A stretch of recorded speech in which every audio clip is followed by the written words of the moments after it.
are hurtling toward the day when climate change could be irreversible. Rising sea levels already altering this nation's coast. China's capital is choking in its worst pollution of the year. 5% of species will become extinct. Sea levels rising, glaciers melting. If we do nothing, the picture of the world is one of absolute devastation. There's no convincing scientific evidence for man-made climate change. We're spewing 162 million tons of human-caused global warming pollution into it every single day, as if this is an open sewer. Satellite data demonstrate for the last 17 years, there's been zero warming, none whatsoever. It's why, you remember how it used to be called global warming? And then magically the theory changed to climate change? Sure. The reason is it wasn't warming, but the computer models still say it is, except the satellites show it's not. We are in the beginning of a mass extinction, and all you can talk about is money and fairy tales of eternal economic growth. How dare you? Drill, baby, drill. Drill, baby, drill. You can have the best capitalism and global capitalism in the world, but if people are dead, they're dead. It's over. Enough is enough. The world is at a breaking point. Catastrophic climate change, biosphere collapse, and a global energy crisis have been met with apathy, denial, and despair. It is going to take everything we know and love. Like clockwork, our corporate overlords present us with two untenable options. Submit to an Orwellian itinerary of energy rationing and population control, or ride the status quo into the abyss. Both sides are right, and both sides are wrong, which means both sides are missing a critical piece of the puzzle.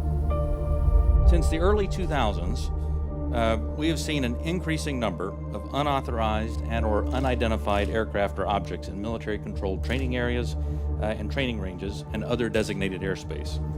Some of them appeared to remain stationary in winds aloft, move against the wind, maneuver abruptly, or move at considerable speed without discernible means of propulsion. That's pretty intriguing. I think I would, without discernible means of propulsion, I would say that we're not aware of any adversary that can move an object without discernible means of propulsion. The phrase unidentified flying object is a deliberately obfuscating term. What it really is an alternative energy and propulsion device. This is the real reason for the secrecy. These technologies, if they were disclosed, would end fossil fuels, pollution, and poverty overnight, and usher in a new era of abundance, freedom, and peace. Instead, they have been kept secret for over 100 years. Dr. Stephen Greer, the world's leading expert on UFOs and extraterrestrial intelligence, has been advising presidents and heads of state for 30 years on the urgency of the situation. We don't have much time left.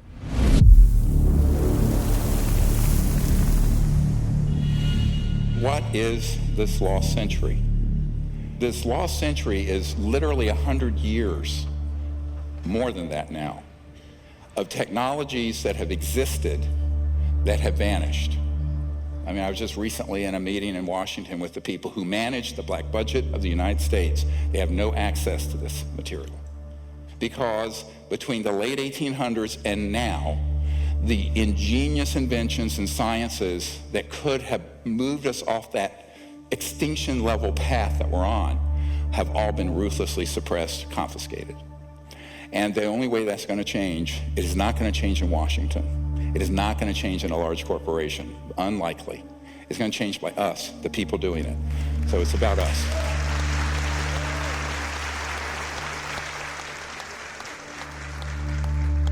Let's look at this. You know what this is? Dude, this is a fucking drone, bro. There's a whole fleet of them. Look on the ASA. My gosh. They're all going against the wind. The wind's 120 knots from the west. Look at that thing, dude. This is an alternative energy and propulsion device. These are things that have existed all the way back to the 60s. But the one that they call the Tic Tac here off the coast of San Diego, the white one, looked very much like this. These have been made by the Lockheed Skunk Works. And my favorite letter of all time, the head of the Lockheed Skunk Works, Ben Rich, look at the date on it, 1986. It was an answer to a letter someone wrote and says, are these UFOs man-made or extraterrestrial? He says, many of our man-made UFOs are really unfunded opportunities, meaning if it was released for public use, it'd be an enormous industry. Every meeting I go in Washington, I said, see that thing you guys are all talking about? That's Lockheed Skunk Works. They have left us behind, and everything we see out in our world today is absolutely a construct. It's an absolute construct. The internal combustion engines are obsolete. The nuclear power plants are obsolete. The coal fire plants are obsolete. We have the wind generators, those are obsolete. The solar power, it's all obsolete. If we could follow the gravity research that the contractors and research institutions have been doing, we could see that bright future as well. So a lot of people say, well, how is this thing moving? There's no fuel on board. There's no nuclear power plant. There's no jets and no rockets. Well, way back in the 40s, Dr. Casimir, he predicted, and later it was proven in the 50s, what's called the zero-point energy field. Zero-point energy, or what Nikola Tesla called radiant energy, is the most profound and transformative gift that the quantum world offers us. The seemingly empty vacuum of space is actually a roiling sea of virtual particles fluctuating in and out of existence, and all those fluctuations require energy. If we could tap into this energy source, we would unlock a virtually unlimited reservoir of clean, free energy. Extraterrestrial spacecraft are known to harness zero-point energy. The U.S. scientists is understanding what this was. It was an energy device that used zero-point energy. That's what they referred it to as zero-point energy. And it was connected in such a manner that this device could power, from a very small flashlight or a very small watch up to a city. And power was determined by what the demand on it was.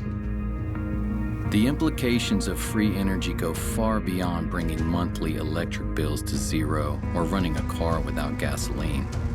Most of the cost of making anything, from growing food to building a skyscraper, is the energy of pulling raw materials out of the ground, shipping, processing, shipping again, and so on. If the cost of energy goes to zero, the cost of agriculture and manufacturing becomes negligible.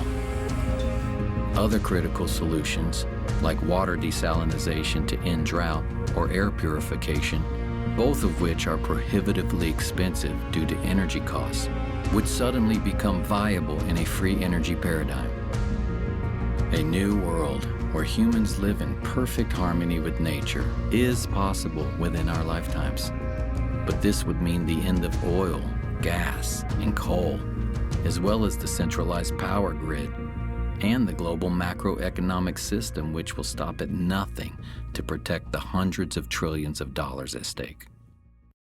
The consequences of keeping all this secret. We're in the process right now of doing something that I've termed planeticide, the deliberate killing of an entire planet with malice aforethought through greed and stupidity and power. All the damage we're going to see in a few minutes, totally avoidable. Every bit of it since the 1920s at least. And we can prove this. I'm afraid that the term planeticide is all too real. The ecocide doesn't really say it. We are in the process of destroying the biosphere, destroying a habitable world for certainly the majority of the animals on the planet. I'm an older guy. I won't be around to see the worst of this, but I have not just trepidation, but terror at what's going to be faced by my son's generation and the generations that come after him. When someone asks me how bad is the crisis, I kind of don't know where to begin. Because what does that even mean? Does it mean what is the threat to humanity? Have we reached some kind of tipping point? There are certain things that get under my skin or that especially alarm me. And one of them is the insect holocaust, for lack of a better word. The precipitous decline in the number of insects, the number of species, the total biomass of insects. A lot of studies put that decline at 80%. When I was a child, when we went on a long drive, especially in the summer, like we'd have to have the windshield wipers on from time to time to clear off the bug splatter. Like you just don't have that anymore. Insects are like the foundation of the terrestrial food chain. Like you can't have a thriving ecosystem without thriving insects. This is the 6th great extinction that's happening on the planet, and it's 100% man-made, all of it. We have to all awaken, because of what's happened, I think we're like a frog being boiled slowly. And suddenly we're going to wake up and find out, it's too late. 150 species every day go extinct. Now, these aren't all animals, they're all kinds of species. The planet has been dying at human hands for a long time. A naturalist I like, J.B. McKinnon, he calls the world a 10% world as kind of a poetic expression of how much life has declined. So there's maybe 10% of the whales that there were 500 years ago, and the seabirds and the wetlands and the mangrove swamps, and the fish biomass. We don't even know what we have lost, although in some level we feel it. This is part of the despair, part of the alienation and the anguish that sensitive people feel. Ice caps are melting. The oceans are certainly going to rise. They could rise as much as 20 feet if we have the big ones melt. This is all the way back in 1958. And there was a full-page color ad in Life magazine. Everybody was reading Life magazine at the time. And it's by an oil company which was the predecessor of Exxon, which was called Humble. Each day, Humble supplies enough energy to melt 7 million tons of glacier. Here they're bragging about it in 1958. So this company gets rebranded as Exxon in the 1970s. And in July 1977, they have a meeting inside Exxon headquarters where their chief scientist, James Black, is showing slides that are warning that burning fossil fuels are going to eventually endanger all of humanity. They know this in 1977.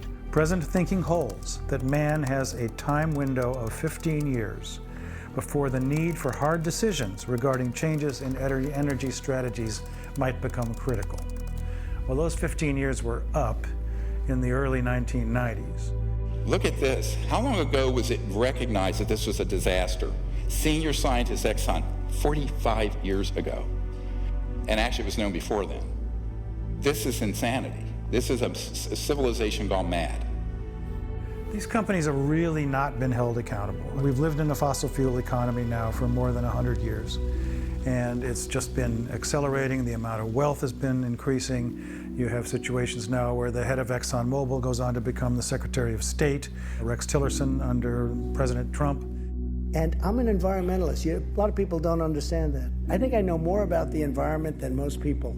So there is really very little accountability that exists. Many scientists, such as myself, have discovered that there are very concerted, well-oiled machines that provide false information, even to scientific and academic programs. It's called capture, where they try to rationalize away this problem and everything's fine. One company, Exxon alone, has funded more than 40 different groups to keep alive its campaign to deny the worst impacts of climate change. There was a guy named Martin Hoffert, and he's a professor of physics at New York University, a consultant to Exxon for their climate modeling during the 1980s. And he said this: the advertisements that Exxon ran in major newspapers raising doubt about climate change were contradicted by the scientific work we had done and continued to do. Exxon was publicly promoting views that its own scientists knew were wrong, and we knew that because we were the major group working on this. This was immoral and has greatly set back efforts to address climate change. Here's a case where the Canadian government ordered the scientists not to disclose the extent of it.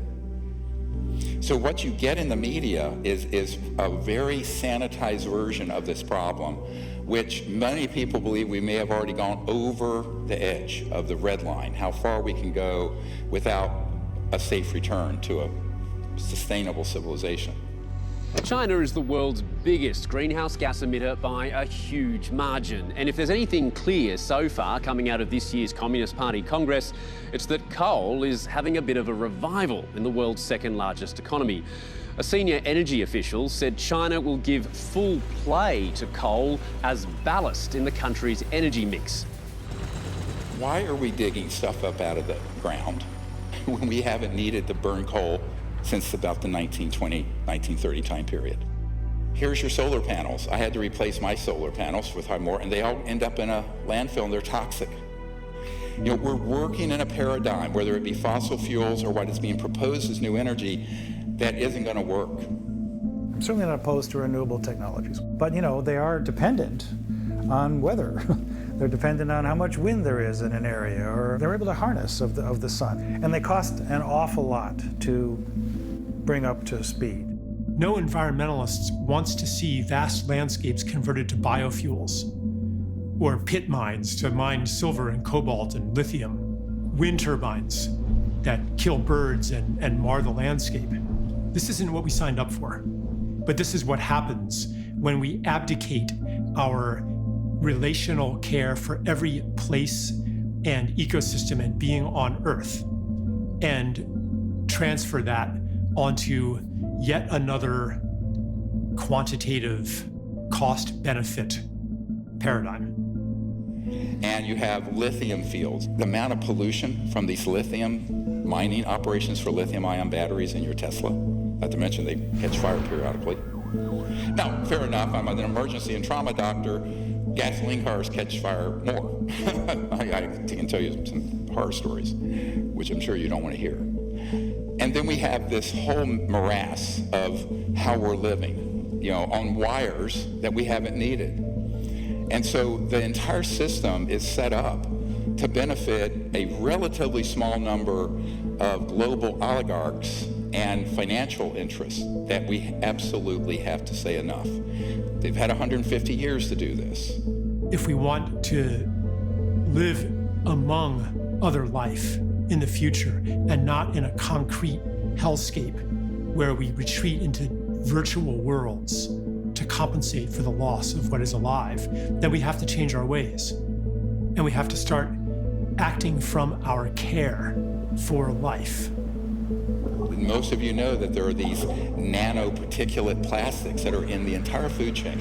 They cause cancer, they disrupt hormones, they damage your brain. And why? Well, if we had quote-unquote free energy systems from what we're going to describe as zero-point energy field, you would never have to have anything wasted because you have 100% recycling because the cost of the energy would be zero.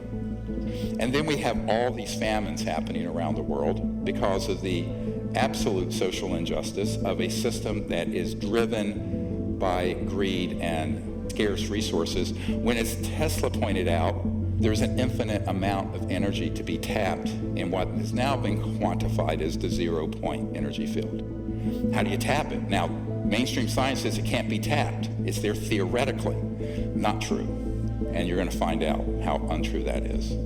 International Panel on Climate Change, which issues annual reports about the dire state of things that we're facing. It says in their latest report that over the next decade alone, between 32 million and 130-some million people are going to be driven into poverty because of the changing climate in their countries. 3 billion people, almost half the world's population, has no way to cook their food. They have no way to heat.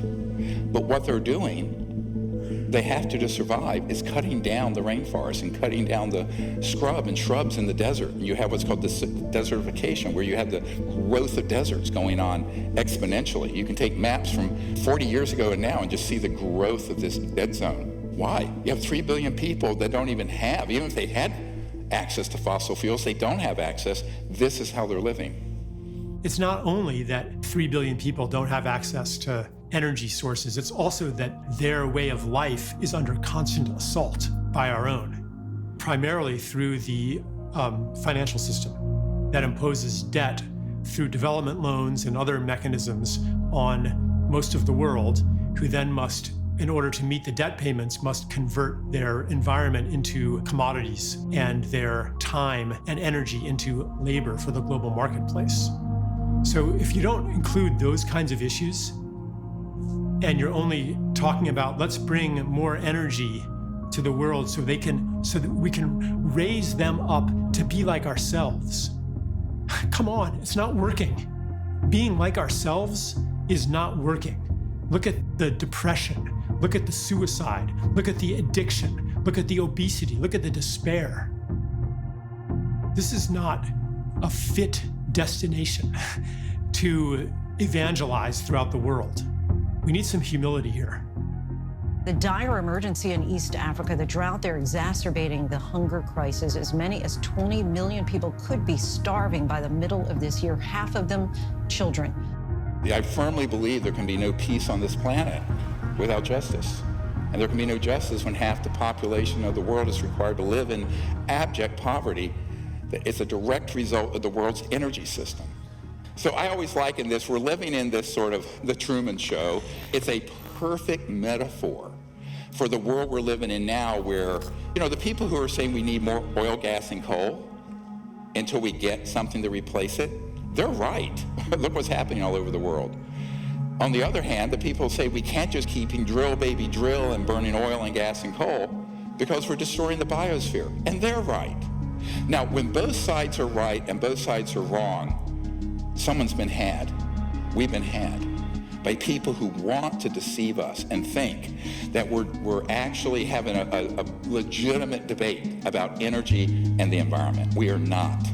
We're all Jim Carrey living in this Truman Show of a construct. So everyone's saying, well, we don't have enough fossil fuels coming out, and the density of energy from solar and wind isn't enough, so let's build more of these. Well, then you're stuck with 1 million years of toxic, life-killing waste from nuclear reactors. Greenhouse gas emissions would only decrease, according to a recent study, by 4% if we double the amount of energy that we're getting from nuclear power by 2050. Well, that's not a very good statistic to think about.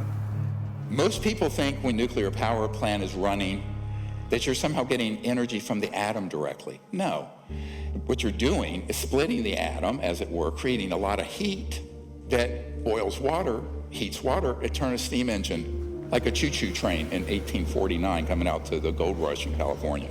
That's all a nuclear power plant is, except you're stuck with 1 million years of waste. And this is the other problem. The distribution of the power from the point that you have the primary source, by the time you generate it, transmit it through the inefficient transmission lines, and then your wiring in your device or your home, you've lost at least 66%. So 66% of the energy is completely wasted. So here's your energy grid. 12% is a new renewable.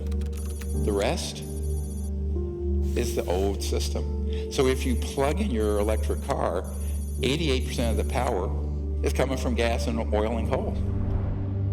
The entire world is running on an energy paradigm of scarcity, meaning that there's never more energy than we generate, and we lose that energy as we move it around and deploy it in different ways, and so energy is expensive, and energy is difficult to get to remote areas.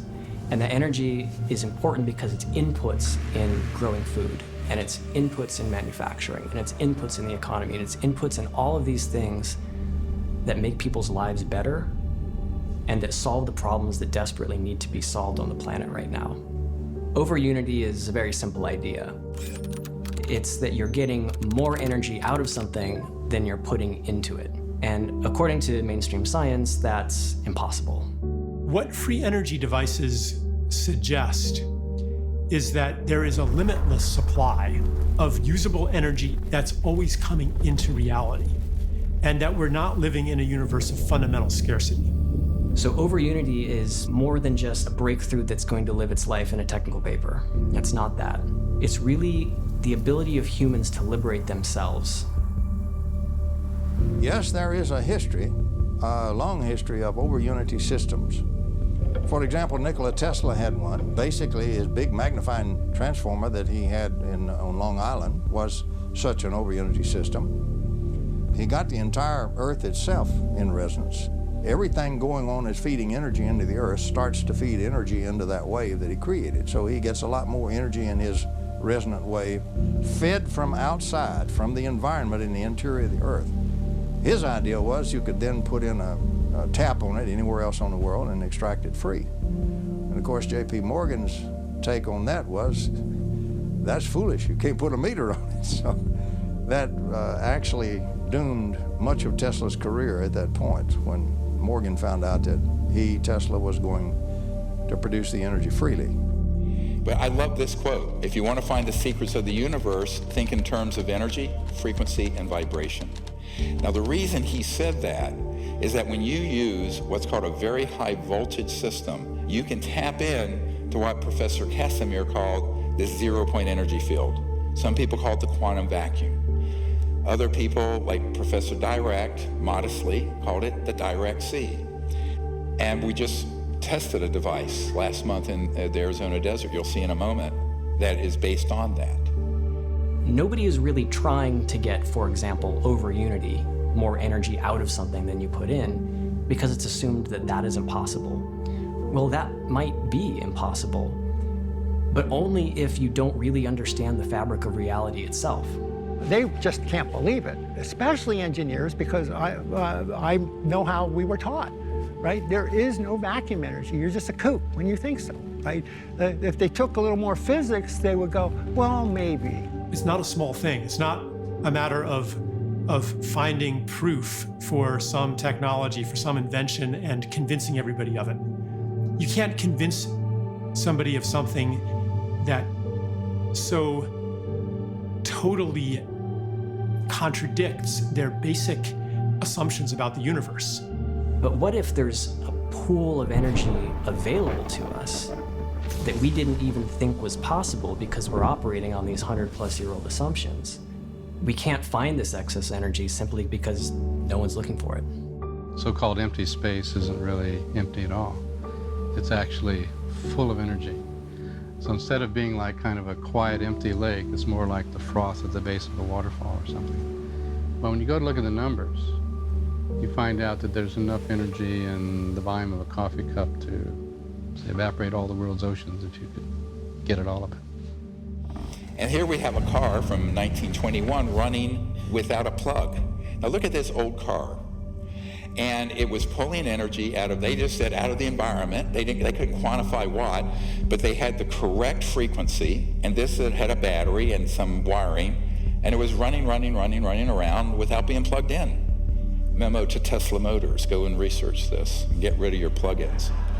And this is one of my favorite, 1902, a farmer and engineer named Stubblefield with Tesla. He had something they called the Earth battery, or the Stubblefield battery, and it had rods going into the Earth and some wiring, and it was picking up this magnetic flux field of the planet, and he was running his farm, and Tesla was there with him. 1902. So when I say 100 years, lost century, no. I do not wish to talk about it myself, but I've been a victim of quite a bit of suppression. So has any other legitimate researcher in this area. The government is protecting the industry, the oil industry, because they're in bed together. Tremendous amounts of contributions for politicians come from these huge companies, and these huge companies have been covering up for years what we're doing to the planet. Today, we don't have so much big kingdoms. We have cartels. We have a whole set of cartels in an area, interlocking corporations, and behind this, we have a few people who are quite wealthy and who own most things.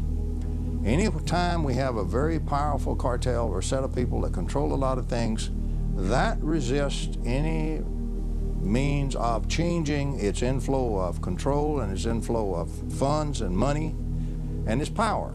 You know, everybody's trying to be the big monkey. It's really as simple as that.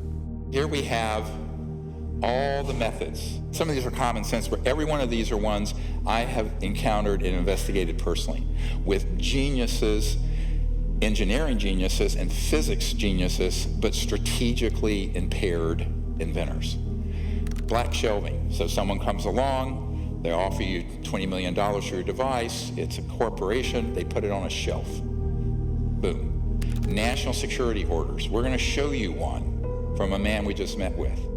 Patent seizures.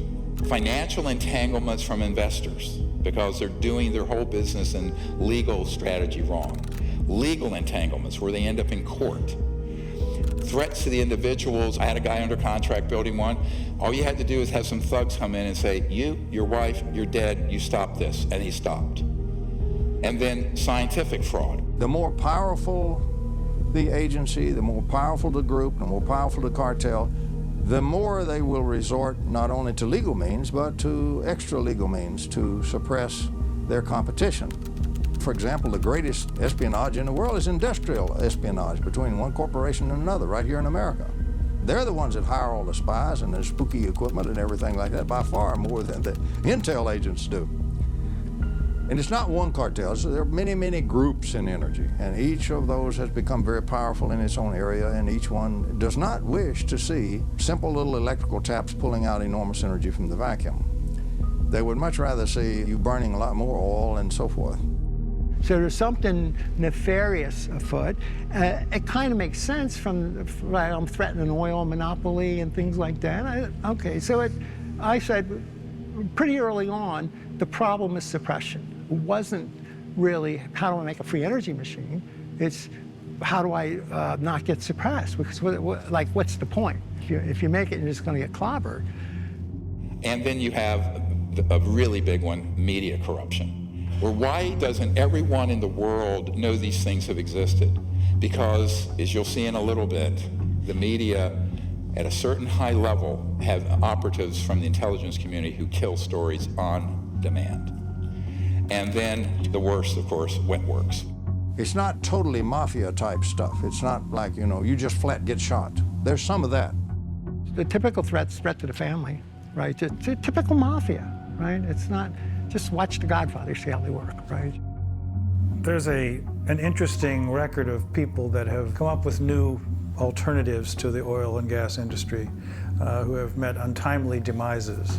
I don't know if you'd say that's true in terms of Nikola Tesla specifically, but he was hit by a taxi cab back in the early 1930s and didn't die immediately, but then died alone in a hospital room a few years later. When they found out that Tesla had passed away in the Hotel New Yorker, they came in, they had the manager of the hotel open the safe, and they took all of Tesla's papers. So here you have an actual FBI document, and the Department of Defense is demanding they turn over what they seized in 1943. Now, this used to be an urban myth. Oh, well, he had these secret inventions and papers, and the government stole it. No, it's right here. That technology and what was in those boxes, what was written in those papers, we do not know, and we may not ever know.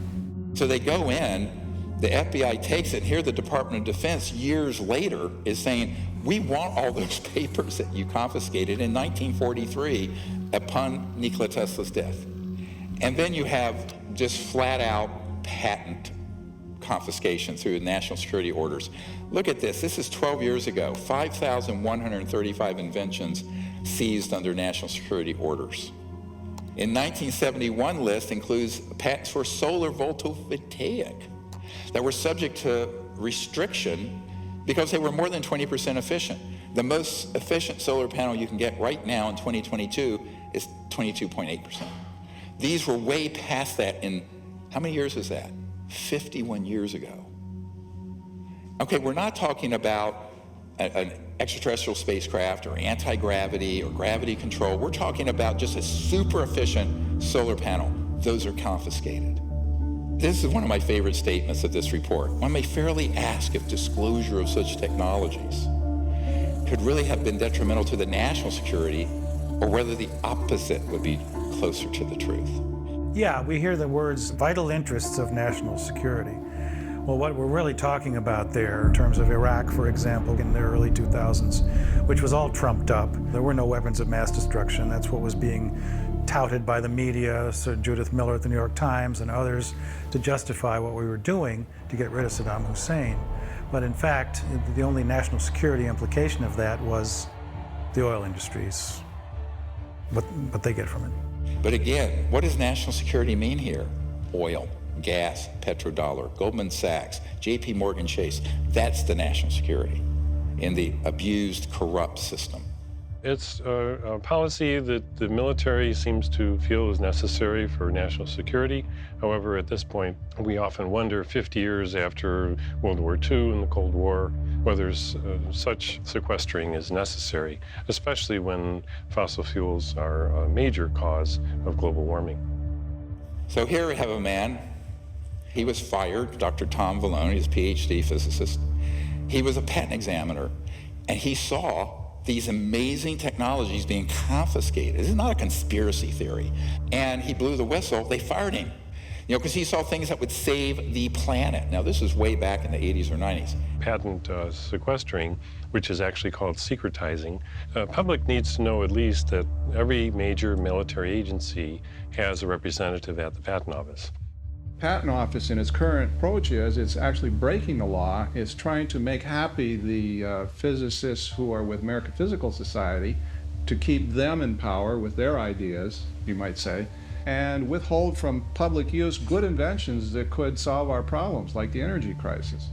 Boeing had just finished some work on some propulsion system. Boeing had done it for the Air Force, and they finished the job.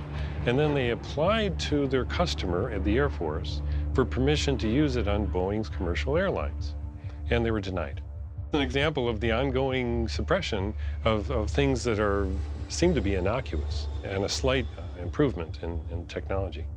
So, T. Henry Moray had a device, no input energy once he got it set up, output 50 kilowatts. He had multiple assassination attempts and finally was bankrupted in his lab. This was the 1930s. There is absolutely no question that T. Henry Moray had a system that produced about 50 kilowatts out of a 55-pound box. There's all kinds of skullduggery that happened there. The Russians even tried to kidnap him at one time. It reads like a James Bond movie, but it's real. It really happened, and it really happened here in the United States. Here's a friend of mine. He was a Wright-Patterson Project Blue Book guy, but when he retired, he built a device that you could put on the air intake of a car. This is in the 80s, where you would get anywhere from 20 to 40-some% more range, miles per gallon, on conventional.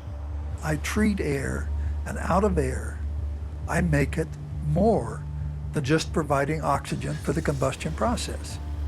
There are combustion-stimulating molecules and radicals generated in this process. Thunderstorm in a bottle.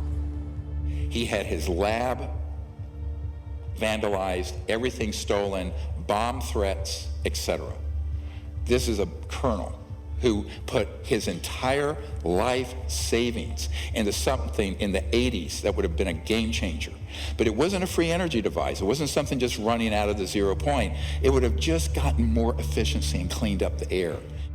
The Environmental Protection Agency is a bit of a dictatorial police agency.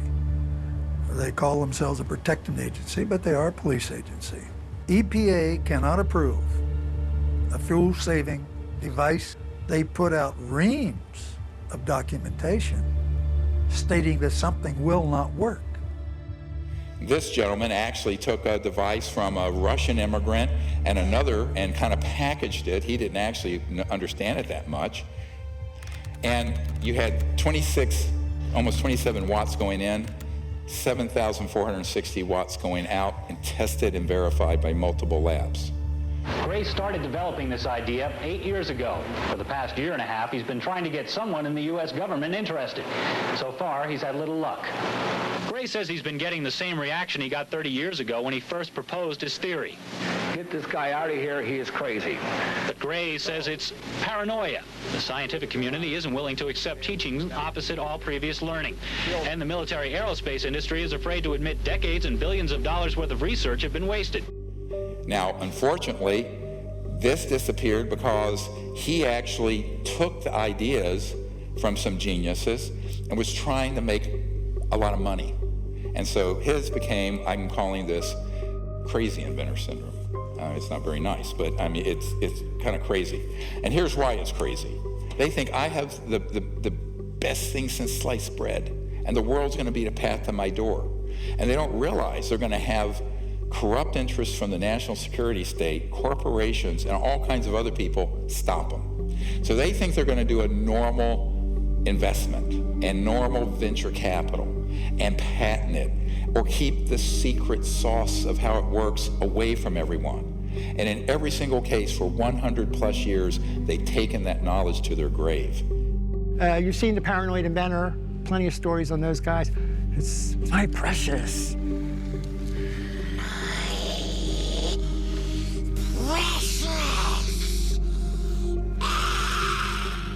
I can't share my secret. Everybody will take it from me, right? This paranoid, I have it, this is worth gazillions of dollars and everything else. And they're so naive, they have no idea. At first, they think they're the first, right? Have no idea the history of this and what happens to the others. So, having done that for 31 years now, I have been dealing with people with these devices since 1991. Almost all of them fall into some part of this syndrome, and it's a tragedy. You'll see the device, I'll have engineers come in and test it, they go, oh no, I'm gonna keep it secret, nobody can know but me, and I need to make a bunch of money, they wanna be the next Rockefeller of energy, and the next thing you know, they're dead, or the device is confiscated, or it vanishes in a buyout. So this guy had the same problem. He had a device, they have it there, still running, but they think that no one can know this but them. They're buying into the paranoia. My answer is open source it, dump it on the internet, blockchain, or any way you can. You have no patent, no intellectual property. The whole world knows about it, and every scientific lab in the world can reproduce it. We're going to get to this strategy in a minute. That's how we go. We got to do that.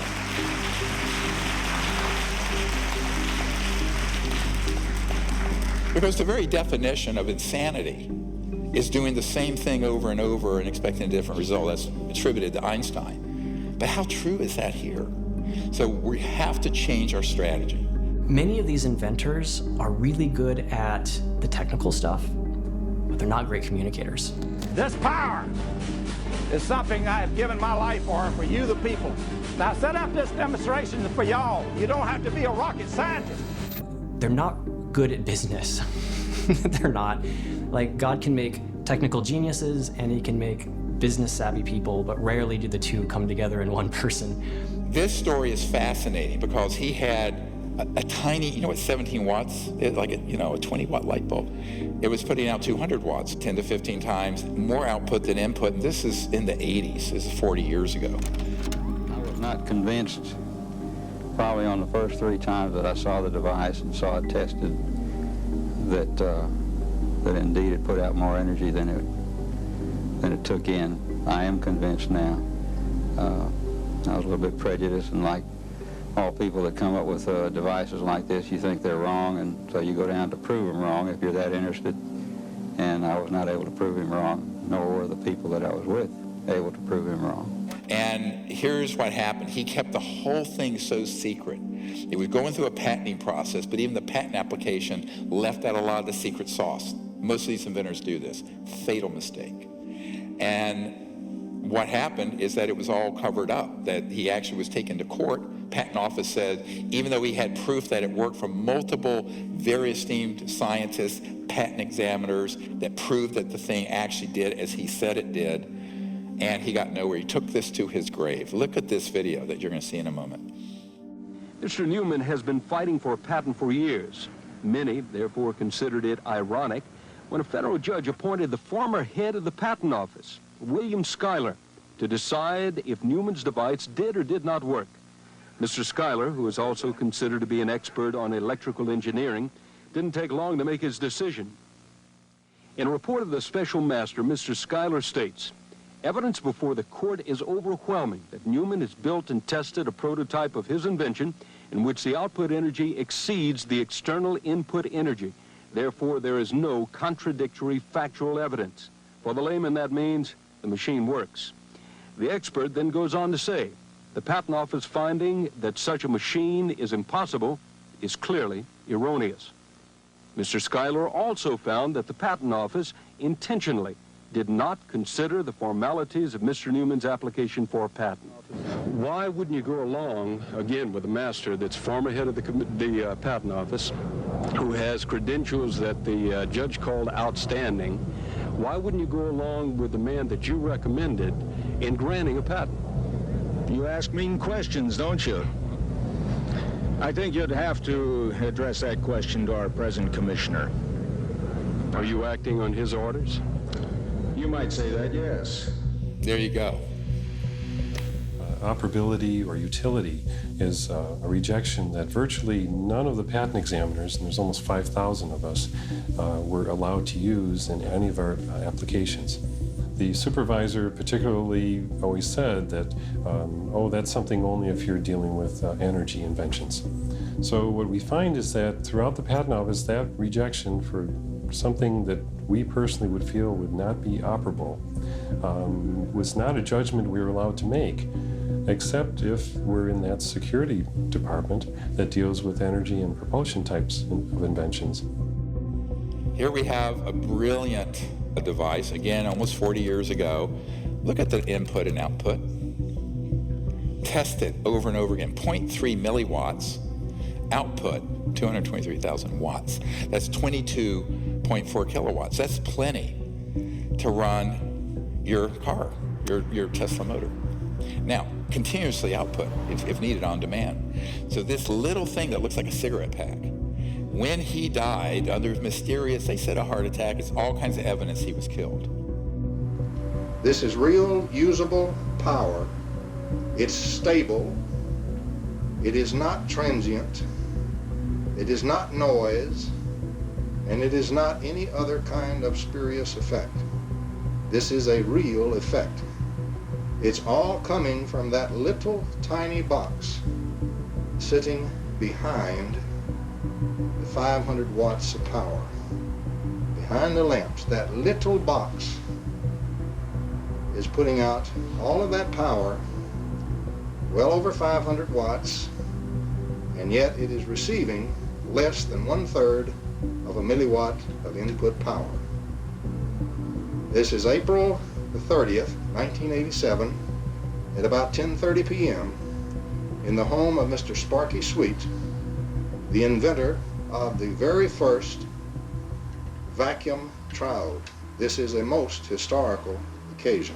I was altered when I saw it because my view was that you could be anywhere then in the universe. You could be in a cave, you could be anywhere, and you had energy.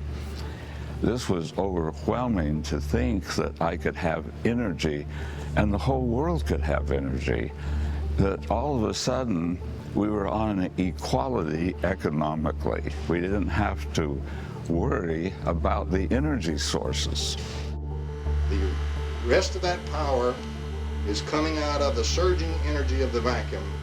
And this little box that you see right here, solid state, no moving parts, is the vacuum triode that's doing this very practical and historical work. He was shot at once with a silenced rifle from about 300 yards.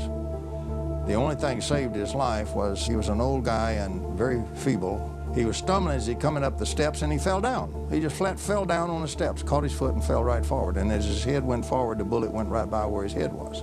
And of course, the assassin was never found. This guy called me up. He said, we really need your help. And I said, the only way you're going to do this is that you disclose it, all of it. Open source it, get it out there. I will see that we get it out to the entire scientific community. He says, no, no, no. It's Gollum, my precious, my precious, my precious. And I said, dude, you're going to take this to your grave. He took it to his grave. Yep, it's gone. This very distraught lady, who's Sparky's wife, she's saying Sparky's dead. And that she said 2 strange men, she called them strange men, showed up at about 5 o'clock the night before, and they stayed for a little while, and then they left, and Sparky, an hour or 2 later, having a cup of coffee and just killed over onto the floor, called the ambulance, and she was 75 years old. They would not let her in the ambulance. And the ambulance then called her back about 20 minutes later and said, we don't think he's going to make it. And that was the end of that until the next morning when she called my sister-in-law and talked to her and said, there are men here that said they're FBI and they got black vans and they're taking all this equipment. What should I do?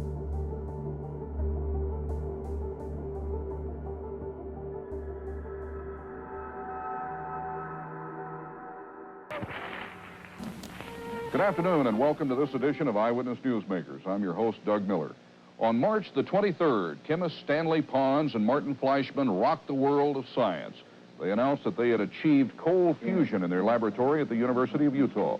The promise of a cheap and a plentiful energy supply grabbed the world's attention. It didn't put out a lot of power, but what was scary is that this is 1989. It made the, cover of all the magazines. The way they took that avenue of discovery out of the scientific world is that there were people who were paid, who were corrupted through scientific fraud at MIT. Next slide. Dr. Eugene Maloff, dear friend of mine, PhD, Harvard and MIT, brilliant man. There was a man named Eugene Maloff who it's quite possible was eliminated by the powers that be in the fossil fuel industry. He died in 2004. He was murdered that year. But Maloff was an extremely important figure in the alternative energy world, especially in terms of what's called cold fusion. And he was at MIT in the science office for education when he saw how they had changed the data on the reproducing the Pons-Fleischmann experiment. And he blew the whistle. I inadvertently was looking through some piles of paper that had been given to me in a casual manner by all these hot fusion physicists as they were trying to do their calorimetric repeat of the Pons-Fleischmann experiment. And to my utter astonishment, I can remember sitting at my desk in my study and actually seeing these two sheets of paper, one dated July 10th, 1989, and another dated July 13th, 3 days apart. The difference between July 10th and 13th was dramatic, and I was stunned. I couldn't believe what I was seeing. It looked like monkey business to me at the time, and it has turned out to be exactly that. It was a lower echelon person in the Plasma Fusion Center at MIT, one of the 16 authors of a scientific paper done under Department of Energy contract that had altered data. And that data is scientific fraud, as far as I'm concerned, and many other people are concerned. And it was, it was hell on wheels. Finally get someone who brings him a 0-point device, solid state, no moving parts. And I said, Gene, we need to get this out to the public very quickly. Oh no, they want to keep it secret. I begged him and I begged him and I begged him and I begged him. He was beaten to death when he was over at his parents' home and was killed, murdered. Made to look like some thugs. They were thugs, but it wasn't a random murder. And the device vanished with him. Good friend of mine, dear friend. What we really had was a threat to the scientific establishment. The threat of it even being implied as real and having monies, shall we say, being diverted from their favored programs, and that was a threat, no question. There was an actual threat of that happening.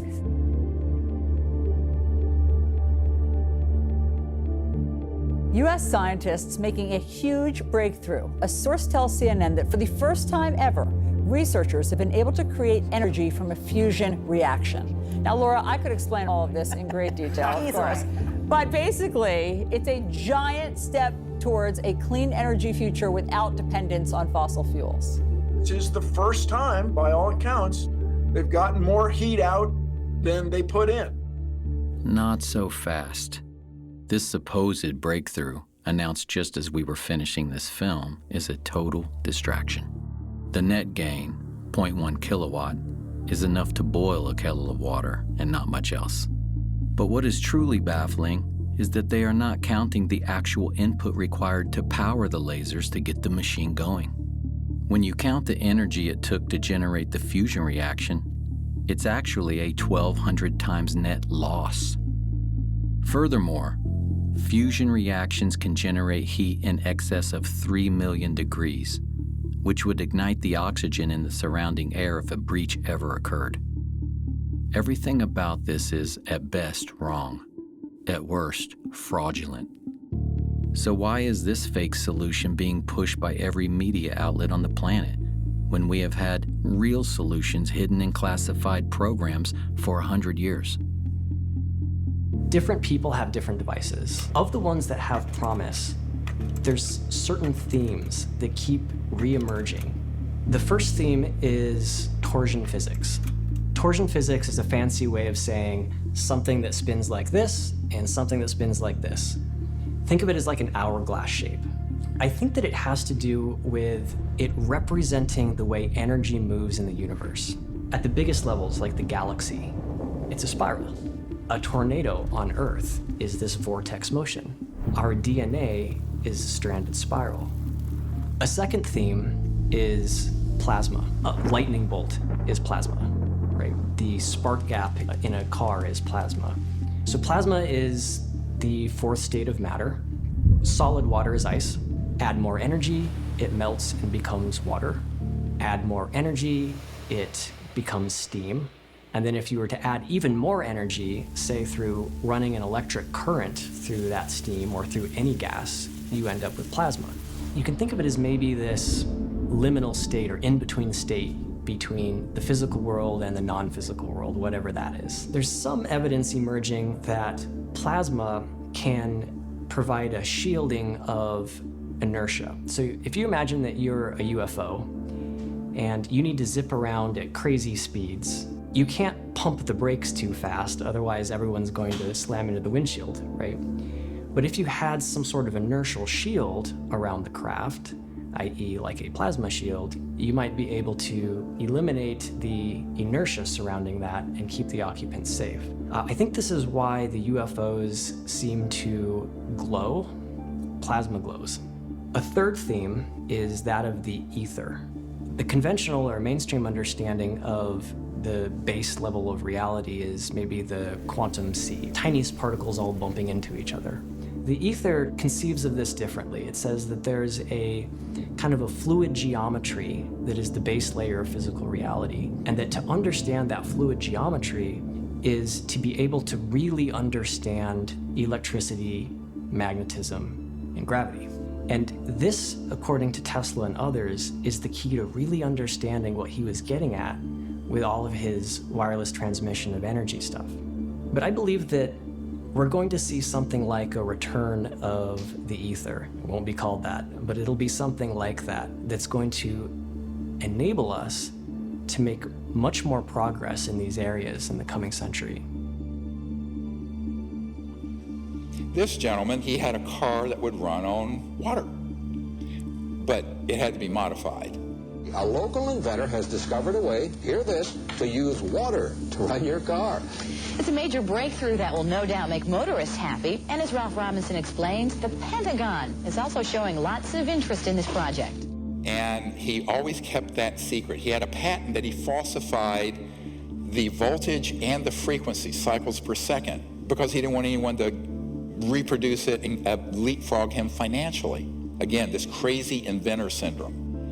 And what happened, and when he passed away, there was a whole warehouse full of floppy disks and papers and everything, and his heirs wanted to sell it off. What people didn't realize is that this car was the least important thing Stan Meyer had. He had a toroid, and the toroid was a donut-shaped electromagnetic device that had had a national security order slapped on it. Because I was going to get it and openly disclose it. But though the scientific establishment may have ignored the likes of Meyer, the powerful military-industrial complex certainly hasn't.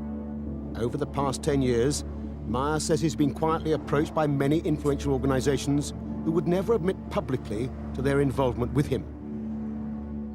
This was a disaster. If we had a few $100,000 we were going to offer, but we made it clear we were going to open source it. Well, they had a group, an engineering group from Michigan come in, who had a lot more money because they had a big backer. and they were going to monetize it, keep it secret, try to repatent it, all the usual crazy ideas, which would be great if you're just developing a new software program, but not something that's going to change the world forever. Can't do it. They were working on it a couple years. I get this hysterical call. He says, Dr. Greer, we need your help. We need your help. He says, they're on the run for their lives. They've been sabotaged. They've had death threats. And my advice was, forget about Gollum and be in my ring, and my precious ring. In this case, it was literally a precious ring. Just put it out there. I will help spread it. We will build these up independently, have labs test it, and you cannot put that toothpaste back in the tube. You squeeze it hard enough. He says, yes, you're right. It's probably the only way, but they think they can find a safe country to go to. I said, you're gonna have to go to another star system, my friend. I literally said that. No way that's gonna happen. So sure enough, I find out a few months later, I'm meeting with a high-tech guy in Orange County. That entire team was assassinated. The one survived. It was just crying like a baby in this man's office. Technology shows that we can release energy up to beyond 2.5 million barrels of oil per gallon of water and do it safely. So it gives us the ability to not only sustain and maintain the economies of the world, but also give us the abilities to handle the environmental pollution problems at the same time. This sort of encapsulates, 5 or 10 of the suppression techniques, all the way from murder to crazy inventor syndrome, falsifying your patent, trying to make money first instead of proving the science first, etc. And of course, he took this to his grave. He was poisoned and killed at a Cracker Barrel. An ignominious death, if ever I heard one. Stan Meyer's water engine points us to a deeper mystery concerning energy in our universe: microscopic ball lightning. The late physicist Ken Shoulders developed a technology called charge clusters, which are likened to ball lightning. When they are discharged, they actually tap into the zero-point energy field. This is where most of the power in Stan Meyer's device was coming from. Like Stan, Ken Shoulders faced terrible suppression. And so I met with this CEO, and he says, yes, they approved a $5 million grant from DOE so we could develop this further, because one of the effects it had that they were really pursuing was putting low-level, initially, radioactive waste in these charge clusters, and it would cause isotopes that were non-radioactive to be created. What does this mean? You can clean up all the radioactive waste. However, the phenomenon, the reason it was doing it was that it was actually activating, as it were, this baseline energy field that's at the fabric of space and time. And that's what they didn't want out. So in the rarest of events, that grant was published, and these vicious people who want to keep all this stuff secret went into the Secretary of Energy's office and said, pull that grant. And they pulled it. Another technology to harness the power of ball lightning is being developed by a team of engineers in Florida. They have successfully tested several prototypes that allow any internal combustion engine to run mostly on water.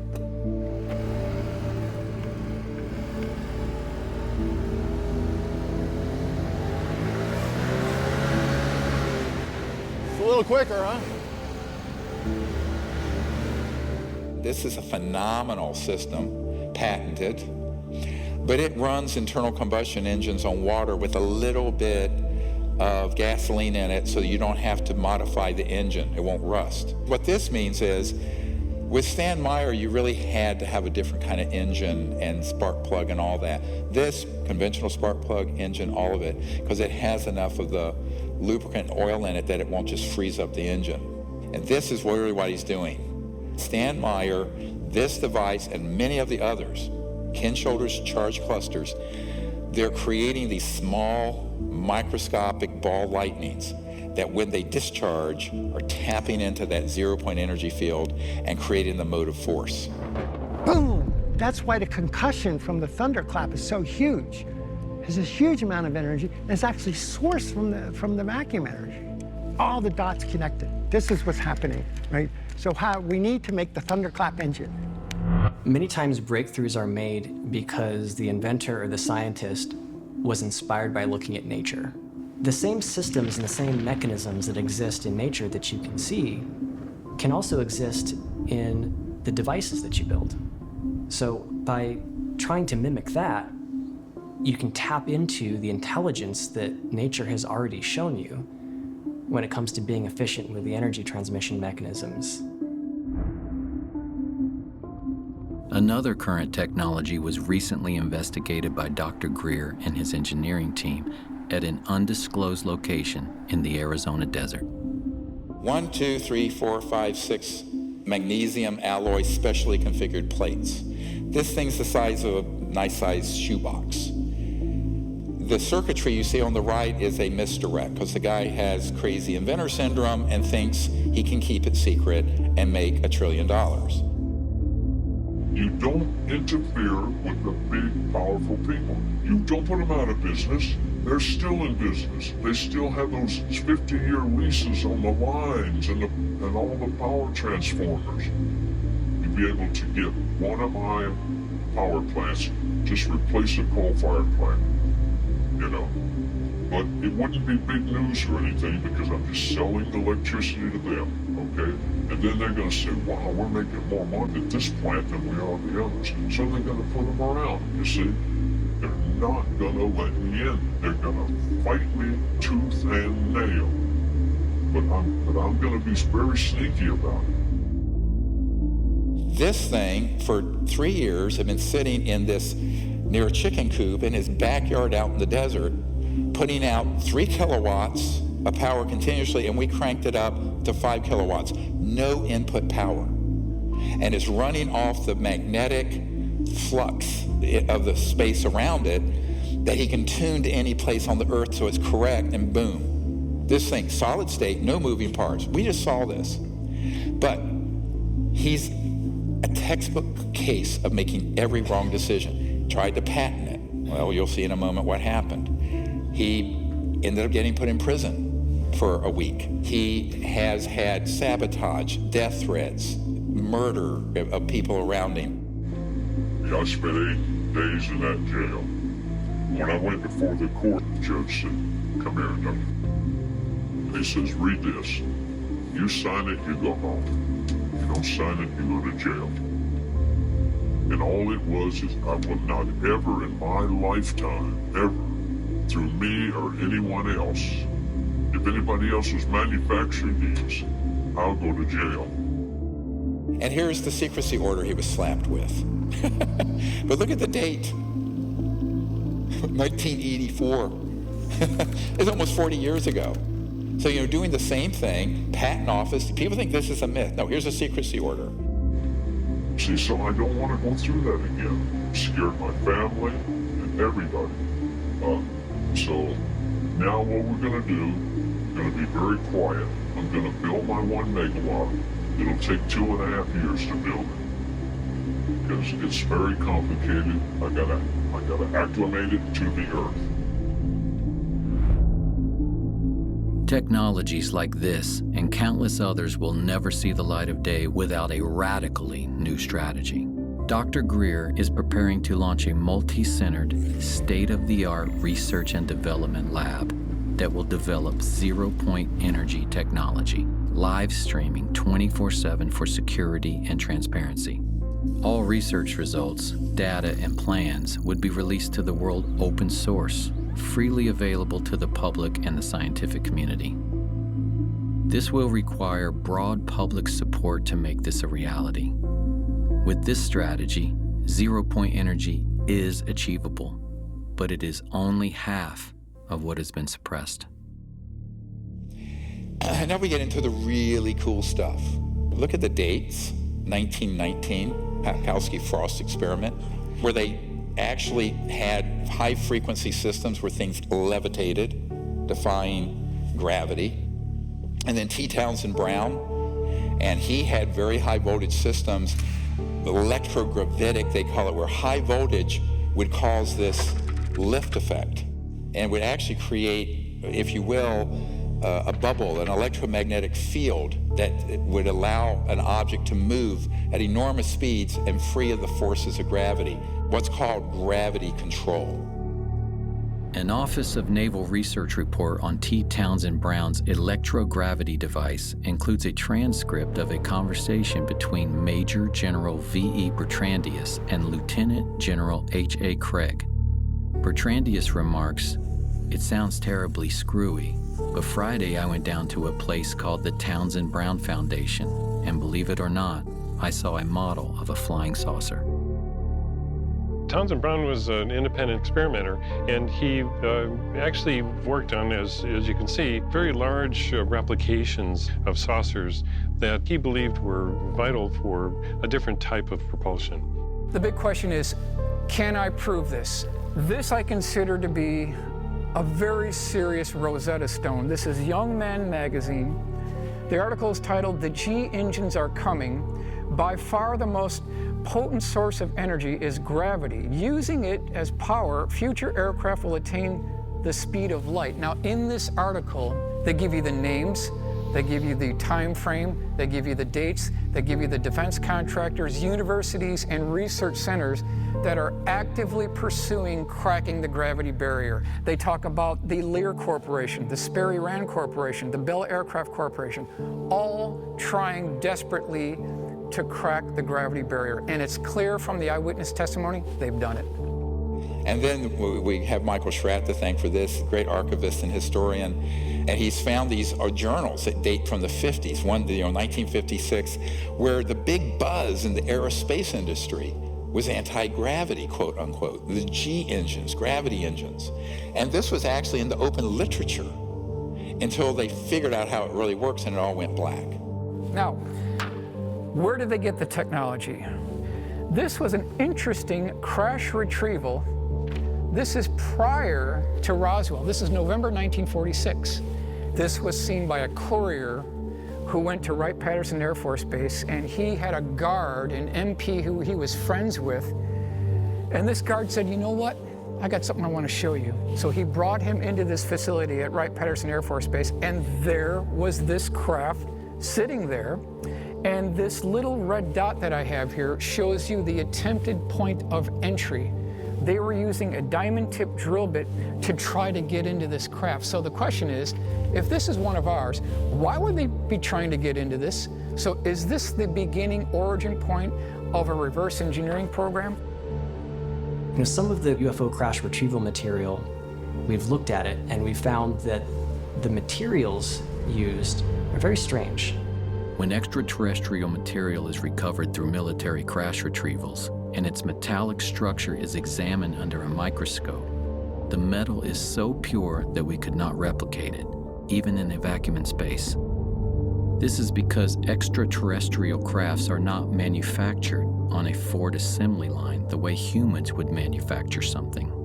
Everything in the material universe has a frequency and a corresponding sound vibration that creates and sustains its being. Extraterrestrials manufacture objects by first creating a resonant frequency. For instance, the frequency of a flying saucer. This is a sort of vibrational blueprint that interacts with the substrate of the physical universe, pulling into existence from other dimensions atoms and molecules that then organize and condense into the structure of the object being created. In this way, extraterrestrial material is literally manifested into being, like transdimensional 3D printing or Star Trek's replicator technology.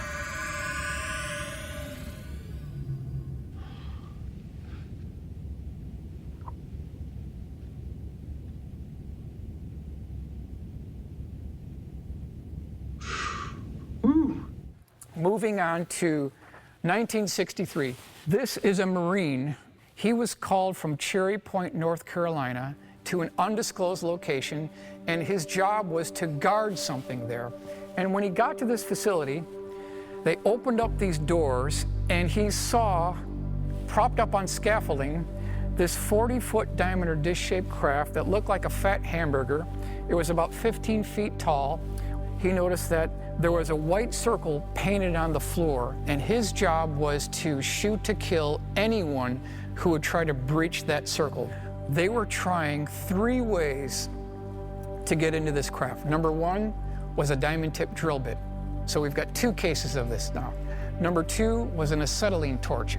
That failed. And then the final attempt was bringing in 2 18-wheeler tractor-trailer lowboy trucks that had these very high-voltage generating devices, and they were using a laser to get into this craft.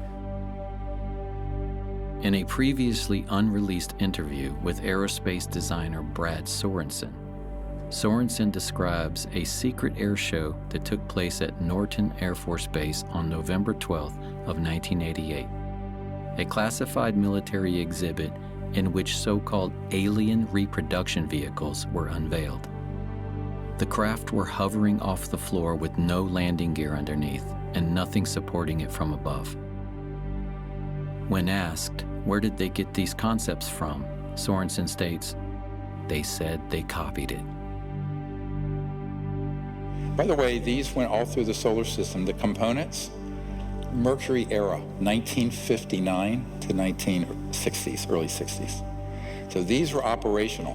When did we master gravity control, where these were being functionally built by classified projects here on Earth, not extraterrestrial? October 1954. So here we are, riding on the surface of the roads in cars belching out garbage and pollution. When I say a lost century, it really is. They were already working on these programs as early as 1948. During the Clinton administration, they were spending $100 million a day on black budget programs. The big question is, has this been integrated into the aerospace industry? And if we look at what the witnesses are reporting, they're reporting similar things across time, across dates, locations. Now this is March 23rd, 1966. This is Temple, Oklahoma. Primary eyewitness name is Eddie Laxon. He was an electrical engineer. He was working at Sheppard Air Force Base, so he's commuting to work. It's about 5:06 in the morning, and I want to stress that this is not my case. This is an actual United States Air Force Project Blue Book case, and it can be verified through Project Blue Book. So he's going to work in the morning, and all of a sudden, something is blocking the road in front of him. And he notices something that looks all the world like a tipped-over bowling pin. It's about 75 feet across. On the starboard side of the craft that you see here, there was an air stair cutout door and a man. I want to stress this was a man, this is not an alien. He was wearing 2-piece green military fatigues. He had a baseball cap with the bill turned up, and he was shining a flashlight near the bottom of the steps. Above this air stair door, there was an interesting stinger or spire that tapered back and swept back to the end of the vehicle, and at the end of this spire, there was about an 8-inch diameter sphere, and that's interesting because I keep getting reports from the eyewitnesses of spheres and balls and protrusions and prongs sticking out of these UFOs. And if you look at what the eyewitnesses are describing to us, and you look and examine high voltage electrical equipment, it's a match. I believe I can make a case that the components that people are seeing on these UFOs are off-the-shelf high voltage electrical components. When this gentleman, who was this military green fatigue gentleman, when he noticed that he was being watched by Eddie Laxon, he scurried up this ladder, he slammed this door shut, and then there was a high-pitched drilling noise. This craft levitated off the ground and then took off like a spark on a grinding wheel and made no sonic boom whatsoever. This is back in 1966. Rockets are obsolete. Solid rockets are obsolete. Jets are obsolete.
So how can all this be true and we're still flying jets? Elon Musk tweeted this out.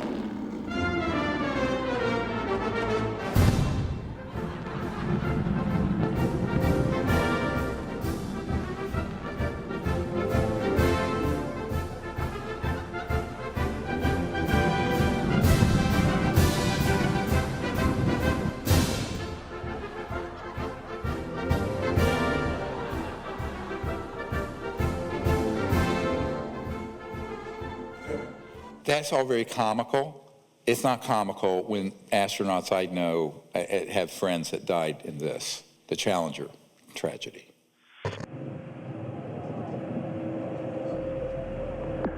Flight controllers here looking very carefully at the situation. Obviously a major malfunction. We're awaiting word. They're holding their breath just, I'm sure, as everyone else is. In the center of the fire and the smoke, you can't see any form of what was once the shuttle. Here they are, going up on a Roman candle 40 years, 50 years, 60 years after we already had gravity control. This is the biggest cover-up and scandal in the known history of the world, full stop. We've already got the technology to do away with solid rocket boosters. We've already got the technology to take away completely liquid rockets. Why wasn't the Challenger crew briefed on this technology if we already had the breakthrough in 1954? And so then people get into, how can this be? I put this out a lot because it's a not declassified document. But you have an organization called MAGIC, M-A-J-I, Majority Intelligence Committee, and a few others that run these covert projects. They are beyond black. What do I mean? They're unacknowledged special access projects. I'm sure you also unacknowledged. But these are the projects that are off the radar even of the people who manage the black projects. So I call this beyond black. These are way off book. And this was a security alert with the distribution list back in the 90s. So I gave this some people in the Pentagon, like Admiral Wilson, who I briefed, who was the head of intelligence, Joint Chiefs of Staff, and they got inside the program. I'm doing that now for a whole new generation of people since the law was passed to get to the bottom of what UFOs are, or what they call now UAPs. Nobody calls them that. It's ridiculous. Let me tell you what a UFO, UFA, they make up these fake names that are obfuscating, unexplained aerial phenomenon, like ball lightning or something. No, it isn't. First of all, it's not unexplained. Secondly, it's not aerial, and it's not just some phenomenon. They're either man-made UFOs or extraterrestrial. That's it. Keep it simple. The hardest thing for the senators and the White House people and the general public, and particularly the media, to understand, or scientists, is that if this is true, how could it be that it has been kept secret from the people? They're very good at counterintelligence. So it's structured, as Eisenhower warned us, beware the military-industrial complex. In the councils of government, we must guard against the acquisition of unwarranted influence, whether sought or unsought, by the military-industrial complex. A very strong warning of what he saw coming, because he'd been living with it for 8 years. The CIA was only created in 1947, and the Pentagon and its generals were, gaining much more power and as the nuclear age progressed. And Eisenhower saw it. The combination of military power with industry. If you think about what the industrial part is of the military-industrial complex, the industrial is basically the fossil fuel giants and the chemical companies and the now increasingly the pharmaceutical companies that are running rampant and increasing their wealth by astronomical proportions. This is just the value of the raw materials. Look at these numbers, $150 trillion in oil. That's actually an underestimate now. 40 trillion in coal, $1 trillion in uranium. But that's just the raw. When you multiplier effect, when you take it from there to retail and creating the energy, it's many more hundreds of trillions. And that's what's being protected along with the Bretton Woods petrodollar, where they decided to make the dollar the reserve currency of the world, but it's based called the petrodollar. So the entire macroeconomic, global economic system is sitting on a crumbling foundation of the energy system we use. And it's going to have to be transitioned. It should have happened 100 years ago. Now we're out of time. The malefactors of great wealth, as Teddy Roosevelt once warned us about. Writing the laws, you know, paying politicians to write the laws that they want. Why is that happening? Robert Kennedy Jr. wrote the introduction to both editions of my recent book, which was Horsemen of the Apocalypse Became Climate in Crisis in its most recent version. And he said this, which I think is quite apropos to what I've been talking about today. They work together in lockstep, coordinated by Capitol Hill trade associations, lobbying firms, captive agencies, and paid-off politicians to increase authoritarian control, to transform all of us into mindless consumers, to shift middle-class wealth to billionaire plutocrats, and to liquidate our Purple Mountain majesties and our entire planet. They have declared war on democracy and personal freedom. A shadowy government with its own Air Force, its own Navy, its own fundraising mechanism, and the ability to pursue its own ideas of the national interest, free from all checks and balances, and free from the law itself. So get your mind around this. There is the government, constitutional government of the United States. And then there's this other secret government operation, which has more money, more power, more technology. It is a criminal enterprise. It is not sanctioned by the president, and it is not sanctioned by Congress.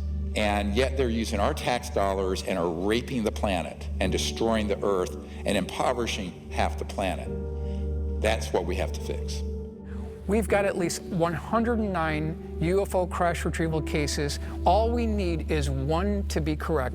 And if they exploited the technology associated with these craft and procured that and put it into our aerospace industry, they have made a tremendous breakthrough in aerospace technology that I think that our Challenger astronauts should have been briefed on, our Apollo astronauts should have been briefed on, and we could have avoided all of this obsolete technology, and we could all move forward to that wonderful world and are not basically bound to these oil industries. Some people wonder why we don't know more about this. Why isn't the media telling us what's really going on?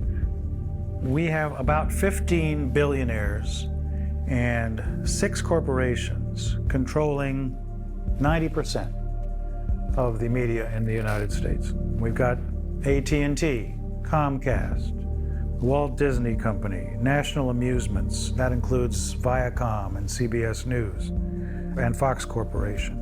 They rely on advertising revenue, and that's going to mean they're towing a certain line. This is a CIA document. It was released. I was surprised it was released, and it says that we have relationships with every major wire service, newspaper, news weekly, and television network in the nation. In many instances, we have persuaded reporters to postpone, change, hold, or scrap stories that could have adversely affected national security interests or jeopardized sources and methods. Here's another part of your Truman Show everyone's been forced to live in. The idea that we have a free press or that we have a free market economy. Pray tell any economist in here, I challenge you, how do we have a free market if the most important scientific breakthroughs of the last 100 years have been ruthlessly confiscated, people murdered, and kept off the market? No, it's a controlled economy. It's a controlled media. It's an abomination, and it's killing the planet. There were days when I wished I had never seen free energy. The amount of pain that you wake up at 3 o'clock in the morning because you can't do anything, and you know that pollution can be cleaned up, and everyone is on the same economic basis. And because you're powering everything with the free energy, you can do really what the philosopher Joseph Campbell said. He said to seek after your bliss. And I think that free energy does it. And so what do? Well, the current paradigm we just went through, the new would be unlimited abundance, no poverty in 20 years. There would be no poverty on Earth in 20 years with these technologies. Universal peace, because you're not fighting over everything now.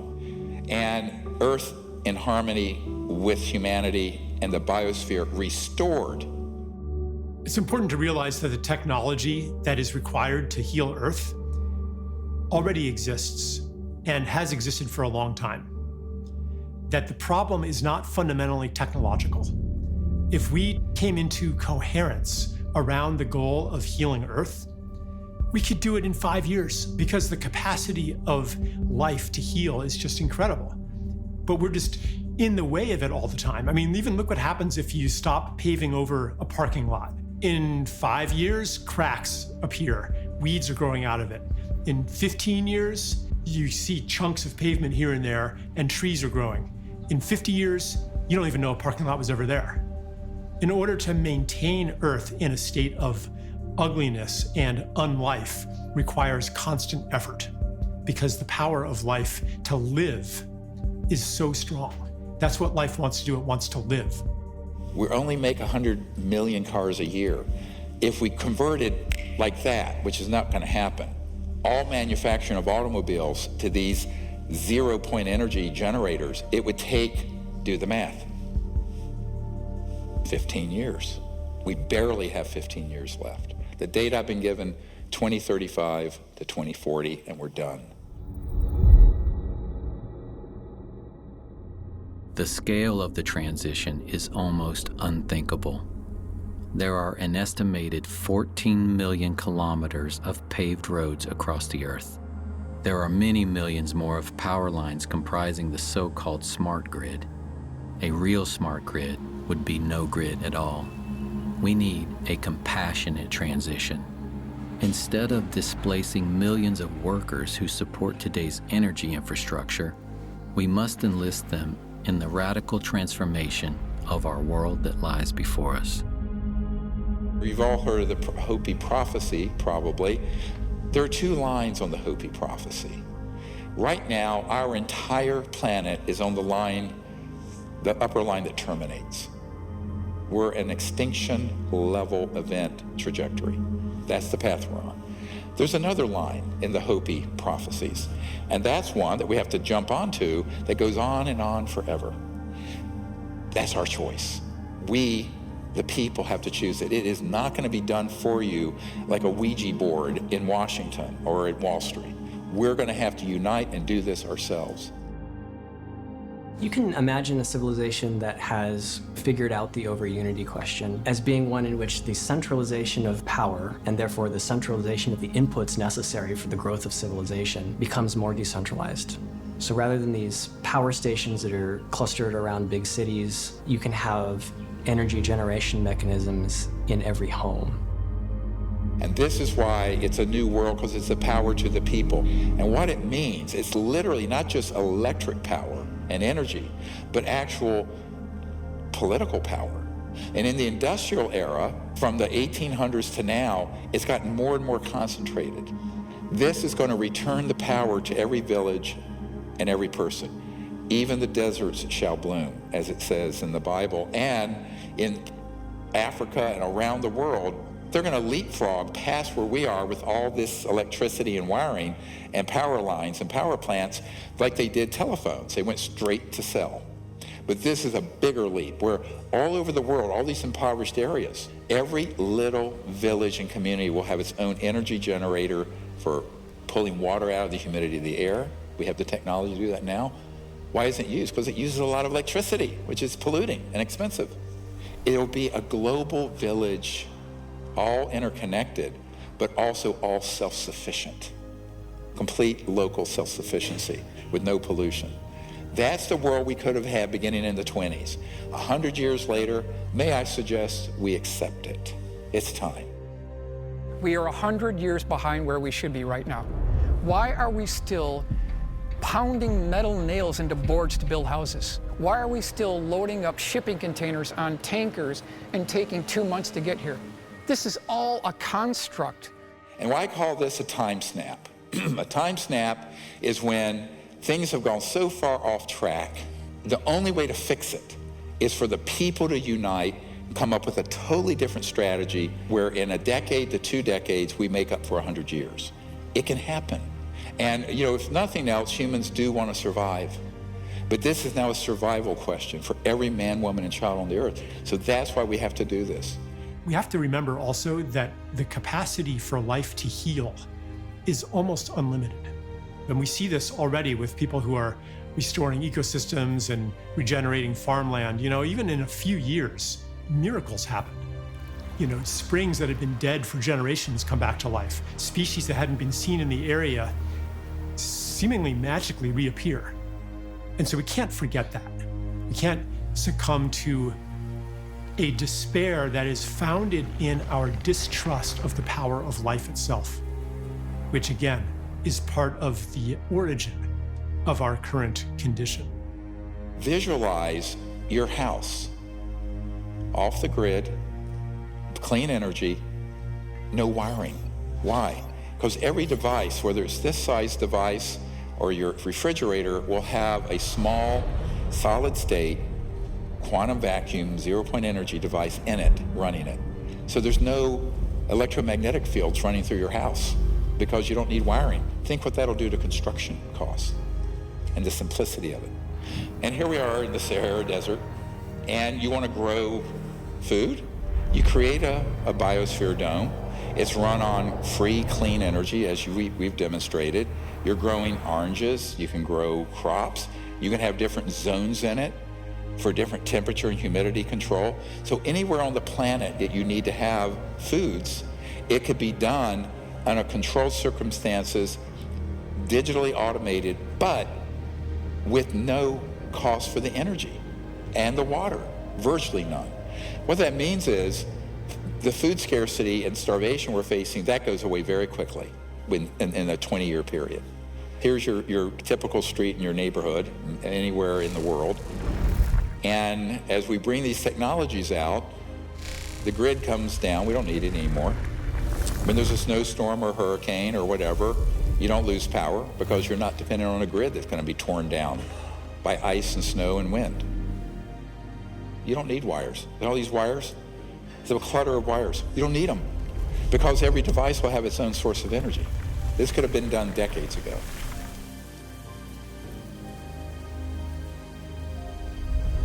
As we bring these out, all these freeways will be replaced. All the lines and power lines will go away. We can float above the surface.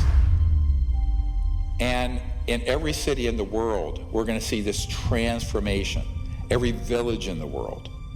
And then we have these cities, you know, eventually where you're just floating, there are guided pathways, you know, the ground is pristine, and then we're going out into space. So everyone remember where our destiny is. Our destiny is not just Earth, it's the whole cosmos. How is that going to be possible? The only way we're allowed to go outside our solar system is if we become a peaceful civilization. Otherwise, it's locked down. You know, we are considered a planet that is dangerous and armed. Each one of us is very invested in the world as it is. We've built careers, relationships, and goals based on a world that doesn't include ETs and anti-gravity and free energy and healing devices and all this cool, abundant stuff. And so we need to understand and really know if we are ready for that investment to be disrupted. So one of the most powerful things that any of us can do is to look in our own hearts, imagine the world that could be, and ask ourselves, are we ready for that? If the answer is yes, then hold that readiness in your heart in all the excitement that it's due. If the answer is no, if there are some lingering doubts or fears or concerns, then go into that. Follow that. That's an important thread that you can follow back to something inside of you that needs attention. It's that obstacle that may be keeping us from living in this new world. At Rendlesham Forest, in the Air Force Base in 1980, a roughly pyramid-shaped craft landed. You've all heard this account probably, but I'll recount it for you, and the part that's classified you don't know. There were these kind of luminous beings that literally teleported, floated outside this black pyramid and communicated with these Air Force officers. And the ET said, we are your descendants who have become interstellar, but we are from 500,000 years in the future. And we are now here. They basically materialized, time traveled to 1980 because this was a covert nuclear weapons facility that, if that had been disclosed, could have triggered World War III. And saying, you've got to stop doing this. If you stay on this path, we, your children's children's children's children, 20,000 years into the future, we won't exist. That was 42 years ago. So they have been warning these civilizations from other star systems. Some of them are our descendants, not all, but some are. The key thing to remember here is that the fact that that happened is a message of great hope. It means that there is a chance, a good chance, if we reach into our higher consciousness and we go forward with a strategy that isn't based on materialism and greed. This is a massive undertaking, my friends, but I'm convinced we can do it, but we have to completely rethink how we live, how we act, and the whole business model of what we're doing. And if we do that, here's the world we're going to have. We will be remembered as the generation that pulled ourselves off the extinction line of the Hopi prophecy and moved on to the one that goes on forever.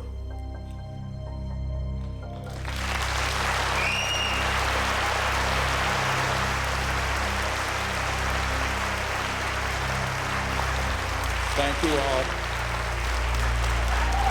We can do it. Nelson Mandela once said, "Our human compassion binds us the one to the other, not in pity or patronizingly, but as human beings who have learned how to turn our common suffering into hope for the future." We have every reason to have hope. The solutions already exist. If we come together as one human family, we can reclaim our lost century. I wanna be free, so free, like a feather blowing through the breeze, like a bird in a tree, like a dolphin in the sea. I wanna fly high, so high, like an eagle in the sky. And when my time has come, I'll let it all go with a sigh. Pachamama.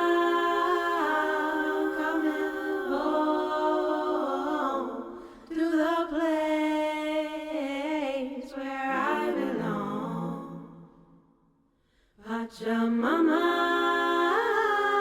coming home to the place where I belong.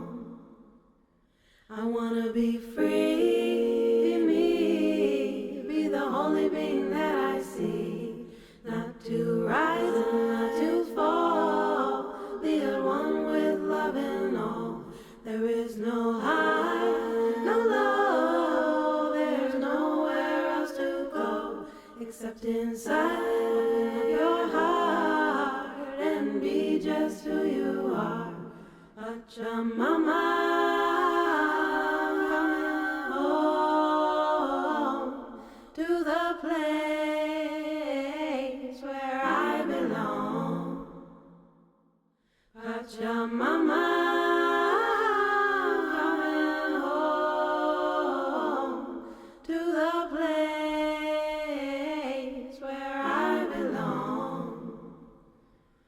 Pachamama,